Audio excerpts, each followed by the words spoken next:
This is Storyrobot. Welcome to r/Prorevenge. Our first story of today is Me and Karen, a love story.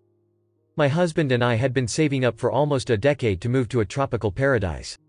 About 2 years ago, we bit the bullet and moved to our dream location. Housing here is super expensive, like Hawaii prices, so all we could afford was half of a duplex. It is beautiful and on the water with places for our boat. Unfortunately, Karen, Billy Bob, the boyfriend, and her 3 gremlins live in the other unit. Setup. There is some period of time we just went for a week here and there, but we live here full-time now. The entire duplex was owned by an older gentleman who rented out both sides. The sides do not match at all. One side is a 5-bedroom, 3-bath. The other side of the duplex is a 2-bedroom, 1-bath. We bought the 5-bedroom. On our side of the property, we have 90% of the backyard, a gazebo, and dockage, about 150 feet since it is on a corner. The other side has a small backyard, patio, and maybe 15 feet of dockage. The rental leases say the renters are entitled to their specific backyards, but there were no fences or anything, so all the renters shared the entire backyard. After we bought the house, Karen immediately tried to throw her weight around that they expected to continue with that privilege. I told her if she asked politely, we would try to accommodate her. She thought this meant she could use our backyard whenever she wanted. Party incident. One day my husband and I are enjoying some drinks outside when a delivery truck shows to set up a giant blow-up thing in our backyard. I asked Karen WTF she thought she was doing and she said it was her kid's birthday.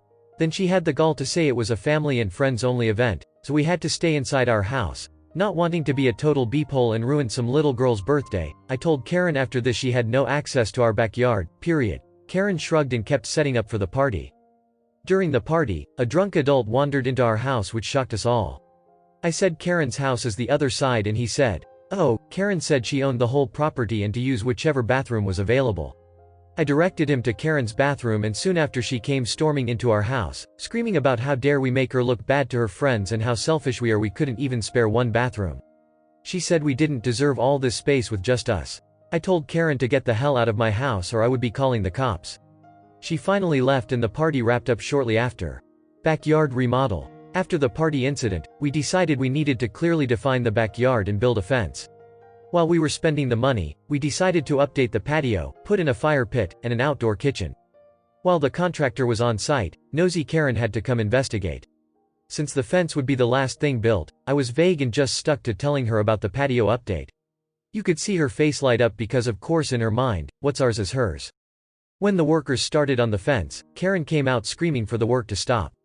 I went outside and told the workers to keep working and told Karen to butt out. Of course in true Karen fashion. She called the cops. What happened next was hilarity on my part after explaining to the cop that we were building a fence on our property and the landlord, of which Karen was not, knew about it. When the cop gave Karen a stern lecture, I thought her head was going to explode. She went back into her house and slammed the sliding door so hard it sounded like something cracked. We got our fence and I thought that would be in the end, but of course not. The boat incident. One day, Billy Bob entered the picture and he was as much a terrible neighbor as Karen. He would throw cigarette butts and empty beer cans over our fence for disrespecting his woman. I didn't know Paradise had trailer trash, but Billy Bob is the epitome of the stereotype. Billy Bob has a boat. A 30-feet fishing boat to be precise. Of course, that side of the duplex only has 15 feet of dockage. Since we have so much dockage and only one boat, we rent out the other dockage spots as month to month. People come and go, so if we don't receive rent from them by the end of the month and the boat disappears, we think nothing of it. We had a renter who tied up their boat on the property line, but Billy Bob wanted to park his boat and needed that space. Karen and Billy Bob posed as us, we were out of town, told the renters to be gone at the end of the month, and then parked Billy Bob's boat on the dockage. I only found out about it weeks later because the renter left a nasty review on the rental site we use. They said we were rude and went back on the verbal agreement to let them stay for 3 more months. I was like, what the beep is all this? After a phone call, I quickly put 2 and 2 together. I called the cops who told Karen and Billy Bob they need to move their boat or it would be towed, the equivalent of it anyway. Karen and Billy Bob started screaming the boat is fully on their property, it isn't, then changed to no one can own the water, true, but a seawall is deeded, that we are liars, and at some point Billy Bob punched a cop and went to jail. I felt bad for the cops, so took them all snacks the next day with a note apologizing for neighbor drama.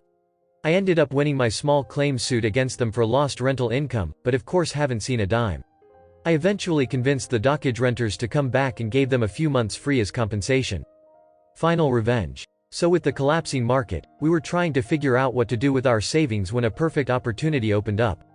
The landlord who owned both properties was in desperate need of some cash and was tired of managing the property from 2,000 miles away, because of course Karen is a Karen and called him weekly for every little thing. His only stipulation was we let the poor single mom who has been his renter for 8 years finish her lease, which is up in July. Since we just have money we were trying to reinvest, and because now we get to control our neighbors, heck yeah, we jumped on that. Since we didn't need a realtor or mortgage and an inspection had been done just a year ago for the old landlord to refinance, everything closed in just under 2 weeks. Karen was aware of a change of ownership. We registered the property under an LLC but didn't know who, until 8 days ago.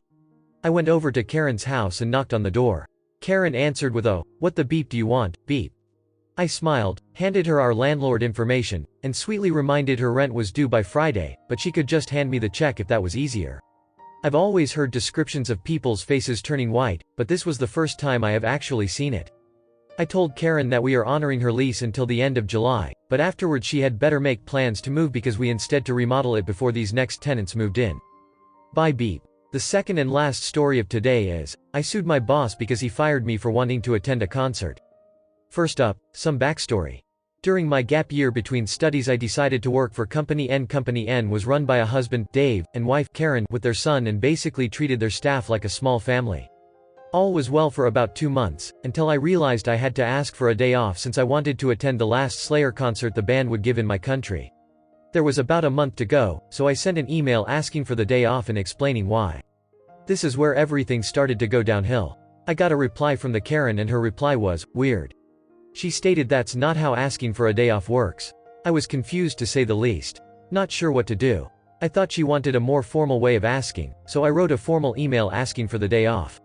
She shot an email back. I really had to think it through what I was doing, which made even less sense to me. But I was hopeful since I never really got a specific no. The next workday rolls around. I arrived, lock up my bike and headed inside ready for work. I immediately started looking for Dave to ask for answers. Before I could even open my mouth he asked me, "Do you still want to go to that concert?" I didn't expect him to ask this, so quickly answered, "Yes." The only thing he said back was, "Okay, take off your vest and you can go home." I was stunned, and while the words started to sink in, I looked at my colleagues which were just preparing for opening.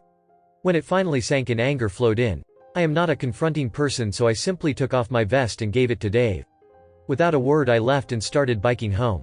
When I got back home I told my mother what happened. We started sending emails for extra information and got very Karen-like emails back.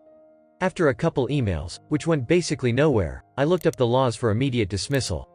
After reading up about it, I learned that, in my country, somebody can only be immediately fired when caught stealing, frauding, the person isn't able to do the work, or refusal to do the work. I did neither of these. A day or two later, I met with my attorney and began the steps to sue Company N. I told my lawyer what happened in detail and he was very confident I was in my right and she was not. So after trading even more emails between the three of us, we went to small claims. I came prepared in a suit with my attorney in tow. And Karen showed up, alone.